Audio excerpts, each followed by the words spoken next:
Welcome to St. Augustine, the nation's oldest continually occupied city of European origin in the continental United States. We are a city of diversity, from the Castillo de San Marcos and the oldest wooden schoolhouse.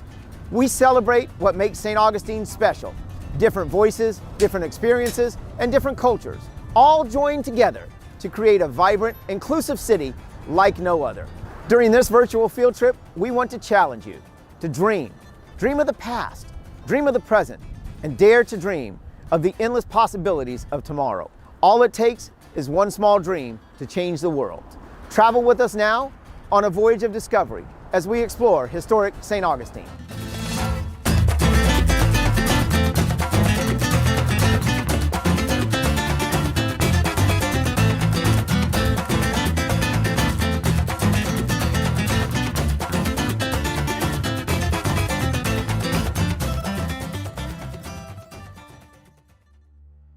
Welcome to one of my favorite places in St. Augustine, the Castillo de San Marcos.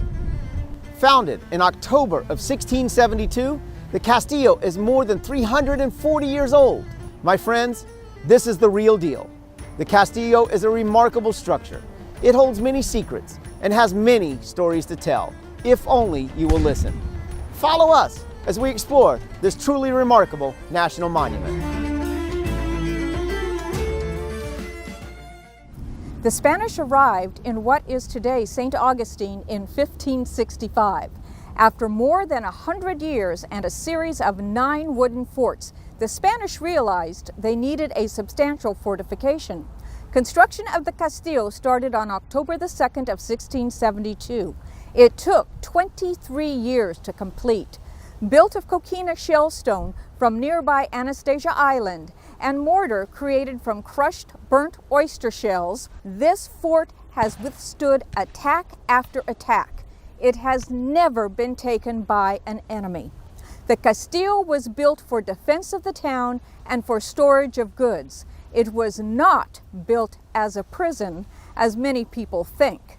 In fact, it was built with only one small detention room to temporarily house the occasional unruly soldier.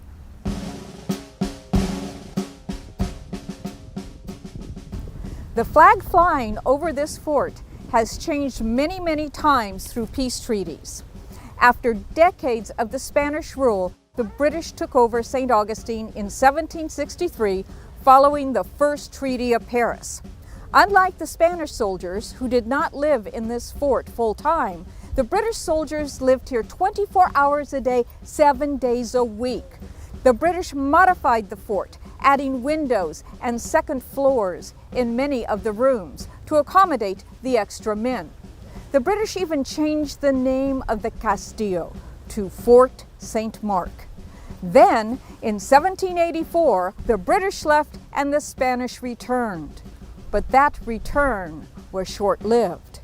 In 1821, the United States purchased Spanish Florida from Spain for $5 million, and Florida became a territory of the United States. The Castillo de San Marcos was once again given a new name, Fort Marion. Under the Americans, the fort became something the Spanish never intended it to be, a prison. In 1837, during the Second Seminole War, 200 Seminoles were captured under a white flag of truce and imprisoned in the fort.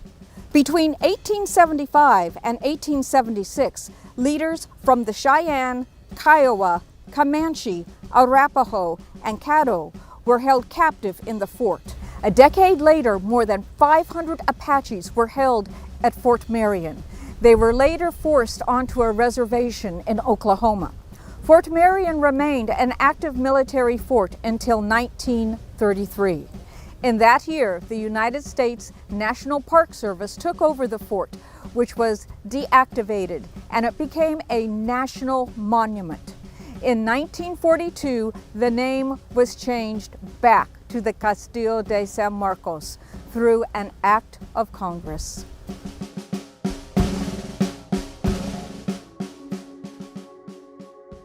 Take a look at these stairs that show the wear and tear of booted feet traveling up and down them for hundreds of years. Now, imagine what this place was like hundreds of years ago. No highways, no cars, no tall buildings or electricity. In that silence, listen to the voice of the past. Right here, surrounded by breathtakingly beautiful land and water, Spanish soldiers labored to build the coquina fortress that would be called the Castillo de San Marcos. Also right here, the clear, crisp cadence of a British officer speaking to his men echoed around Fort Mark. And later on, lonely American soldiers stationed here hundreds of miles from home penned letters to their loved ones in a place called Fort Marion. Finally, think about the most heartbreaking voice of all, the musical and mystical collective voice of the indigenous peoples held captive in this fort.